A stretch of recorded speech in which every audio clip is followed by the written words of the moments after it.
중대재해처벌법이 시행된 2022년부터 이듬해까지 노동자 3명이 일하다 숨진 대기업 사업장이 있습니다.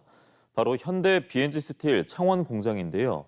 이곳에서 첫 사망 사고가 발생한 이후 970일 만에 검찰에 사건을 넘긴 고용노동부는 재벌가인 실질적 대표의 혐의는 없다고 판단했습니다. 이선영 기자가 단독 보도합니다. 노란색 크레인이 멈춰 서 있고 바로 옆엔 헬멧이 보입니다. 지난 2022년 9월 현대 B&G 스틸 공장에서 협력업체 소속 50대 노동자가 크레인과 기둥에 끼어 숨졌습니다. 18일 뒤 이 공장에서 60대 협력업체 노동자가 11톤 코일에 깔려 숨졌고 이듬해 7월에는 설비 보수를 하던 50대 노동자가 수백 킬로그램의 철판에 깔려 목숨을 잃었습니다. 첫 사망자가 발생한 지 1000일이 넘었습니다. 이곳 창원 공장에서만 약 10달 동안 3명이 숨졌는데 그동안 처벌받은 사람은 한 명도 없습니다. 수사 단계부터 지지부진한 탓입니다. 중대재해처벌법과 산업안전보건법을 담당하는 고용노동부는 첫 사망 발생 이후 970일 만에 사건을 검찰에 넘겼습니다. 대기업 계열사잖아요. 그래서 볼 자료도 좀 많았고 검찰하고 협의하는 과정도 좀 길어졌었고요. 송치된 사람은 모두 8명.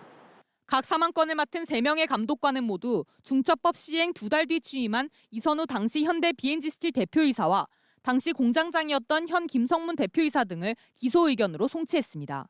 사망 사고가 난 2022년과 23년 그리고 현재 대표이사를 맡고 있던 범현대가 3세인 정일선 씨는 마지막 사망 사고와 관련해서만 검찰에 송치됐습니다.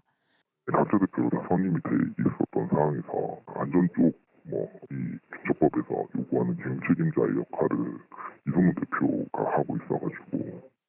같은 사망 사건인데 정일선 대표이사만 앞선 2건의 사고에 대한 송치 대상에서 빠진 이유를 물어봤습니다. 세 번째 사건은 저희가 고발장이 들어왔고 그 정일선 대표에 대해서 고발이라는 게 들어오면은 저희가 종결을 못하고 저희는 무조건 송치를 해야 돼요. 고용노동부는 정 대표이사에 대해서는 제대로 된 조사는 하지 않았고 혐의 없음 의견을 따라 사건을 검찰에 넘긴 것으로 파악됐습니다. 1차, 2차, 3차 마찬가지로 정일선에 혐의 있다고 저희는 보진 않았어요. 노동계는 실질적 대표를 봐준 거라며 이는 중처법 취지와 맞지 않다고 지적합니다.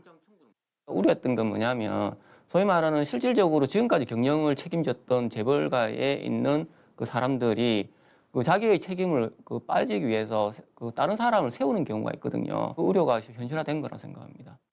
사건을 넘겨받은 검찰은 새 사망 사건을 모두 묶어 처리할 예정입니다. 사고가 좀 오래됐으니까 빨리빨리 처리해야겠네요. 말씀하신 대로. 한편 검찰은 중처법 등 위반 혐의로 대표이사 등에 대한 구속영장을 청구했지만 법원이 기각했고 검찰은 영장 재청구 여부를 검토하고 있습니다. MBC 뉴스 이선영입니다.